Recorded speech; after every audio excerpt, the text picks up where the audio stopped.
Welcome to another chat on awakenings. Today we're speaking about relationship with kids, basically children, and lessons and that sort of thing. And I will say that I'm not a child psychologist or a psychologist. Everything I say and what I wrote about is based on experience and understandings and reflections and that sort of thing. So today I'll be sharing some experiences that I've witnessed regarding my own children and some of the opinions that's been thrown my way regarding children or how to rear children. And people have voiced their opinions at times on how I should be, or how I should parent. And I've gone through stages when I was younger, a younger parent, uh, when I was bogged down more so in my mind suffering, you could say. I I think I parented through, well, like a lot of people, where I'd parent through guilt here and there, where you might discipline your child and you feel guilty, so you do something good, then you swing back and forth in a way. And and I went through change in 2012 within myself, deep change within myself, and my parenting changed from that time. And I think there's always a struggle with kids where it's a fine line between, like, we don't want to force them. A lot of parents might force the children to be a certain way or do a certain thing, or it's more under the guise of guiding. Kids aren't experienced, so they don't know. They don't necessarily know the ramifications of their choices. So it's a matter of guiding them to, I feel, to make the best choice based on the information that you can offer them that they can consider. So in short, I'm going to share some of my experiences that brought about understanding on a deep level for me and in how I parent. So my oldest son had tough times, and I think any child whose parents go through separation has a tough time for sure. I remember my parents were separated, and I remember even during their struggles when they were together. This is when I remember incidences when I was 5 and 6, and some of the incidences and arguments and sort of altercations my parents had, I blamed myself for them, and I didn't realize until I was 18 thereabouts, when I was playing football, it was impacting me.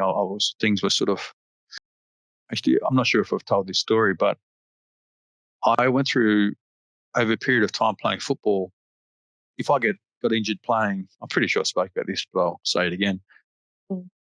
Probably a video a while ago, but I remember playing football. If I got a bit injured or a bit hurt, a voice in my head would go, "Well, you deserve that pain." And I started over a couple of years just thinking, "Yeah, I deserve it." And then to combat that, instead of just arguing, "No, I don't. No, I don't." That play within the mind, I just go, "Yeah, I love it." I thought, okay, if I deserve it, I might just enjoy it. And not that I'm into pain or anything like that, but it's I just use it as fuel, like to fuel the fire, to make myself more aggressive on the football field. So instead of resisting it or running from it or trying to compete against it, I decided to use it in a way. And then when I was 18, this is throughout my teenage years, and when I was 18, I just lost some drive on the football field, and I have momentary lapses during the field. So, an interesting life. I had a mentor, a hypnotherapist, very good friend of mine, became a very good friend, Rudy Talmack. Such a great guy, great family he had. And he mentored me, and so he advised me to improve myself to do my diploma in clinical hypnosis when I was going on 20, which is a bit unusual, but I was seeking answers to my momentary lapses. And the reason I'm telling you this is because I realized that I had a flashback when I was driving one time in Parramatta. So I played for Parramatta for a few years, Parramatta Eels at the time. And I remember during an altercation with my parents, it came to me. I was about 5 or 6 years old, and I remember thinking, I hate myself for being so young and not being able to help. And that really impacted me. And I learned through hypnosis that memory is often stored through smells and emotional traumas and that sort of thing. The deeper the trauma, the deeper the impact and the memory. And it can remain hidden for a while, but it can slowly play itself out. It's like a poison buried deep within your psyche that can slowly leak out in certain circumstances and certain experiences that you have. It accesses that point. It's blocking the pathway through happiness with regard to an experience. And um, it sounds complex, and I guess it is to some degree, but the moral of the story is everything impacts us. So we must try and understand and get in touch with the inner child. Having an insight and realizing that of what I said to myself inwardly when I was 5 or 6 years old, it released me. I found another side to me that healed a part of me, you could say. There's another incident where, so this is the impact of our traumas and that sort of thing. With my oldest son, who's 19 now, and he's pretty amazing. All my kids are amazing. All kids are amazing. I remember when I was going through uh, separation with my ex-wife, and no condemnation here either on either part. Like, everyone has beautiful hearts, and everyone gets frustrated at times. And if you're not aware, resentment can grow on all sides. But my son, with our circumstances, he was going through some tough times, as all children do. And I realized that on some level he was feeling squashed, seemed to be at school a bit, and um, he wasn't being nurtured as children should be, and not many children are. So at times he would irritate people, and I had friends that would say at times you need to be harder on him and make him do this and make him do the right thing. And not that he was certainly not a bad child and didn't do any real bad things or anything like that. It's just basic manners and um, simple things here and there. And like with a lot of children, if they're not being valued like they should, and this is, I feel, in a number of areas, then they rebel. And I remember at times I would react to him. And then the interesting thing, and this is, I think, a key, probably the most important part of this conversation, is that instead of making others or children or other people conform to my idea of how people should be, I was on my own journey as well as being a parent. And I did a lot of soul searching. And as I discovered things within myself, my parenting would change. I went through a profound change in 2012, and that's in my book, that experience, and Awakenings to Life's Journey. And after I went through this change, I saw my son through different eyes, and I realized that he was feeling squashed on some level, and psychically, it could be a hard thing to put your head around in a way, but I do, as we know, I do energy work and different things. Energetically, is my son was like sticking his fingers up to everyone. He resisted within himself, and I felt like he just didn't really feel like he was valued enough or seen. So he'd potentially get under your skin, and I realized when I found a deeper peace within myself that he didn't know how to express himself. He felt squashed, so not being able to express himself. So there was an energetic irritation that he'd give off at times, because a number of people around him, he'd get under their skin. I had people say to me, "No, you need to be harder on him," and because I had seen far more clearly and saw more deeply into myself, when people or friends advised me, or other kids advised me to be harder on him, I said, no, no. I said, I can, I could force him to comply and be how I think he should be. But then he's changing his way through fear. I said, I would rather understand him, nurture him, and encourage him to be the right way. And then he'll change because he feels respect and feel more valued by me and others around him potentially. And the amazing thing is, he transformed his life, and the difference was, it's so profound. He mentioned to me last year, he said that, I'll put it this way, he's mentioned to me in the past that when I went through my change, a voice in his head said, Dad can help you on some level. And so he was seeking answers, and he wanted the understanding or some understanding, and he saw the change within me major walls had broken down within me. So he was willing. But the only reason I feel was because my approach was different, truly different. I wasn't pretending. I saw him on a deeper level. And I said to him, I can show you another way. I said, but it will take time. And every time he came to my place for weekends, we'd talk about different things, and I'd give him things to consider when he went home and for our school and for dealing with other people.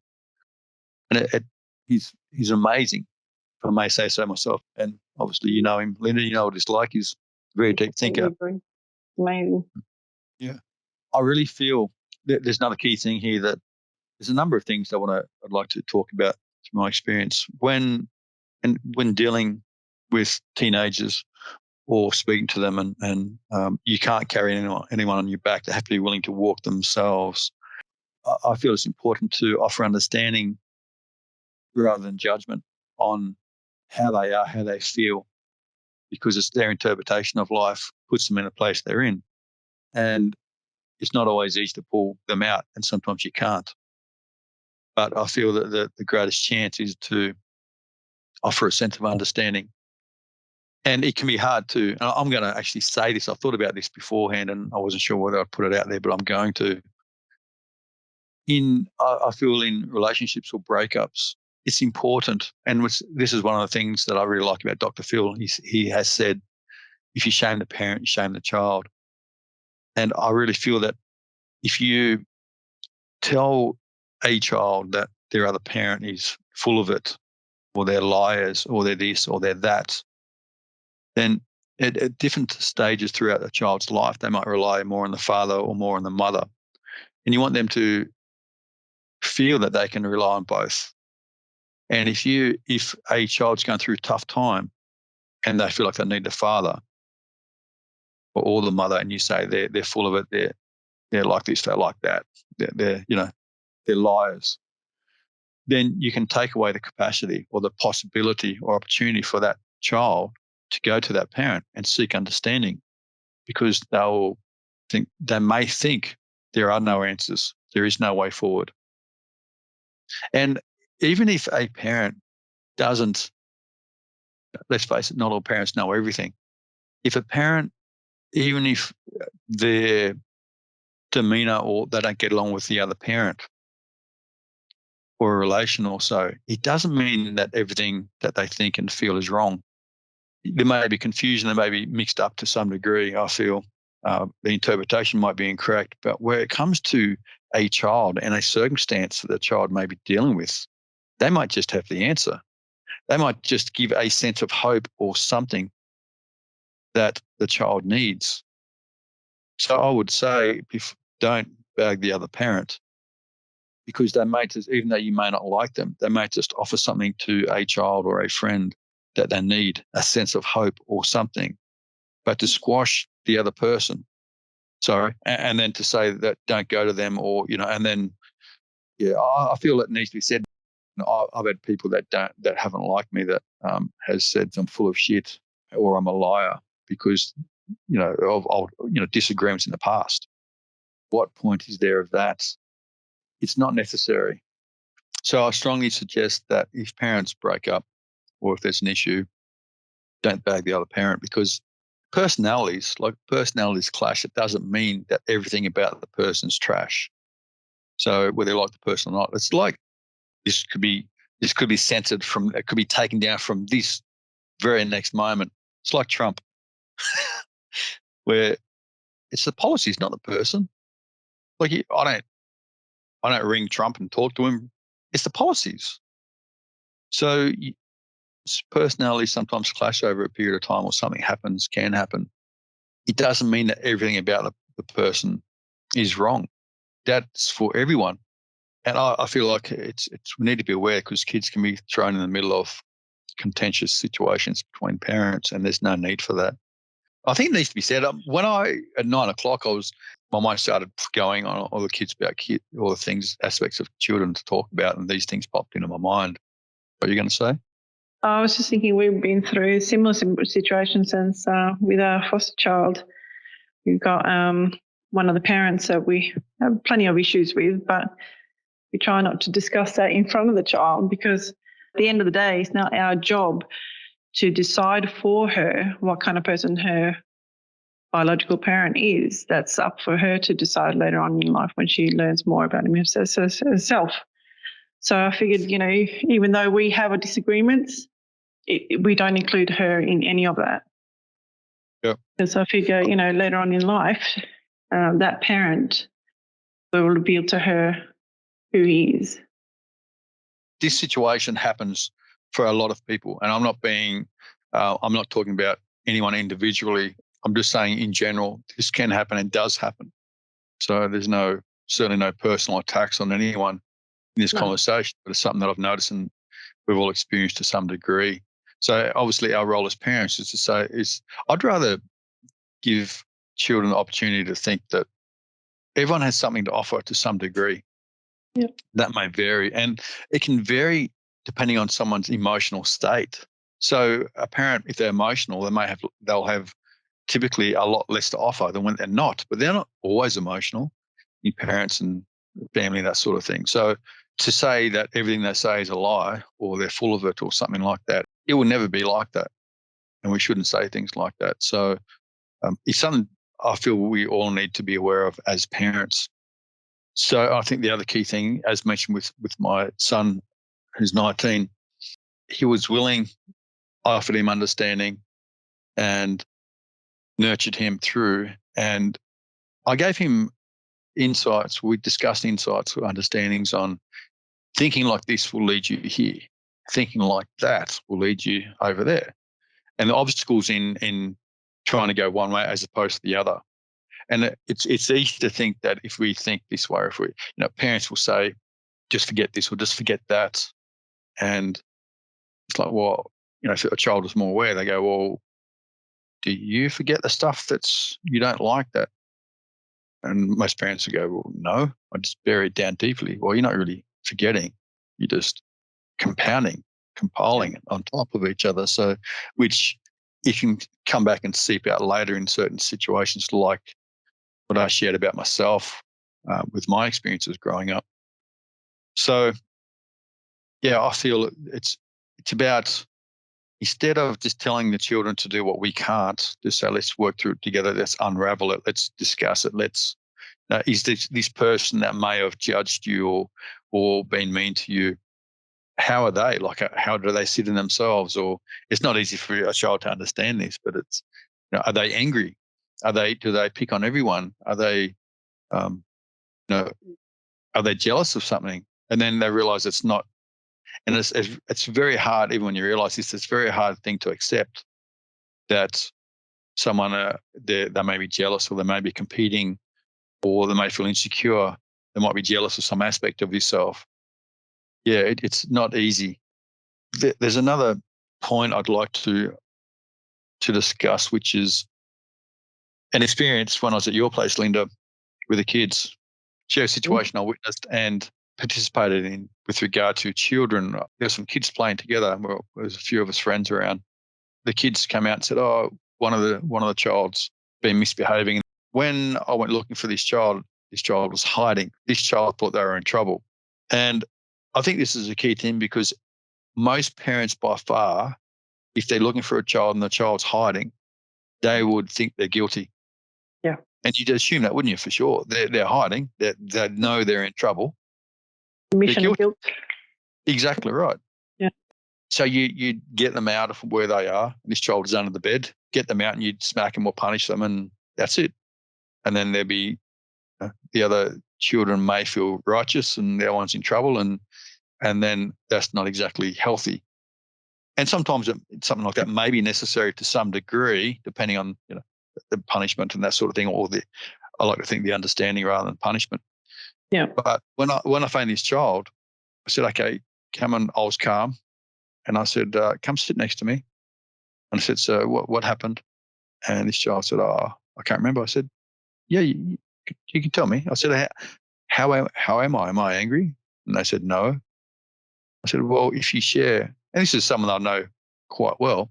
It wasn't a random child that I went up to and started talking to. Obviously, there was this rapport, and this child couldn't remember sort of would have said, no, I can't remember. And I said, well, I know why you can lash out at times is because you're not included, and I understand that. So if you can share, we can try and sort this out. And my reaction initially wasn't at all, you're in trouble. Or you come here, tell me, what have you done? What have you done? Nothing like that. I wanted understanding first. And this is how we should be with ourselves as well as with children, but especially with children. So he couldn't remember what had happened. So he said, so I called in the other child that was part of that situation, and he started telling the story. And then the first one that was hiding said, no, it's not what happened. It's not what happened. And I said, oh, I thought you forgot what happened. I said, so tell me what had happened. And then they both shared in part of the story. Because I hadn't already judged, I was trying to seek understanding myself or the situation.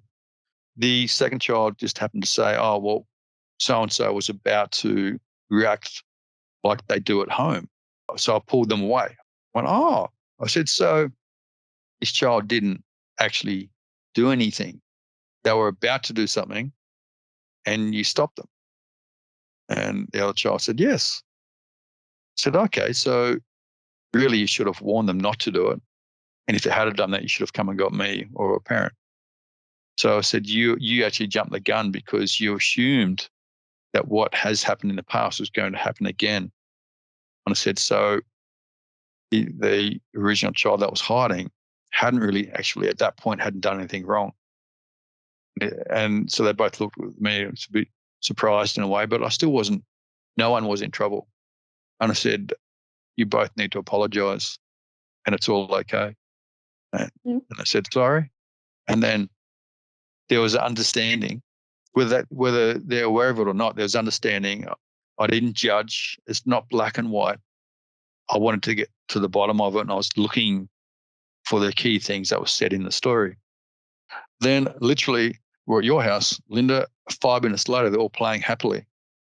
And I feel it's important to just offer that things aren't always as they appear with children and adults. That if I had have condemned or came down hard on that child, or a parent had of on the child that was hiding, then there will be a separation within the dynamics of the kids playing, where they'll gang up and the other one hadn't actually done anything wrong, and there'd be a bit of a rift, you could say, and the other one might have been punished, say for 5 minutes or 10 minutes or a bit longer, or put aside, or can't play with the other kid for the rest of the day, all based on a misunderstanding. But instead, 5 minutes later, they're all playing happily. There was no resentment and everything was fine. And everyone was valued because there was understanding, no judgment. This is the sentiment we must carry. And so I'm not a psych, but to me, this is common sense. And to get access, in my experience, to not judge so quickly, you have to get in touch and not judge yourself. It's a direct mirror of how you treat yourself. The last place you'd think would be, okay, as you get in touch with how you're feeling and your sensitivity and your way, it'll give you insight into others. It's actually like that. It's exactly like that. So the incentive is, I truly feel through my own experience that as you start nurturing yourself and taking time for yourself and valuing who you are, then you'll see a way in to help value others and give them a sense of that as well, without judging and without condemning. One's a nice, soft, beautiful way to live, and the other one's a harsh place to live, where there's anger, frustration, life feels unfair, you don't feel seen. So I feel it's very important to remember with children that the world has to be full of opportunities, and we must take caution. We must be careful. I tell my kids to question everything. Don't take anything for granted. You can't trust every adult. You can't trust every child. So go with caution and learn how to nurture yourself and be aware of others. And it's amazing. I think we'll finish with shortly, but I'll just go to, I think this is an important part of this. Nurturing yourself is a key thing. It really comes down to, gives you great insight. It really does. So I hope this gives insight into possibly some of your experiences and into parenting and considerations for children and their experiences and what things aren't as they appear. So seek understanding first, judgments, hopefully not at all. So, and remember, if you must judge the situation or the action, not the person. So we all need nurturing. Anything to add, Linda? No, all good. Thank you. Okay, cool. All right, all good. Stay tuned till next time. Thanks. Bye for now.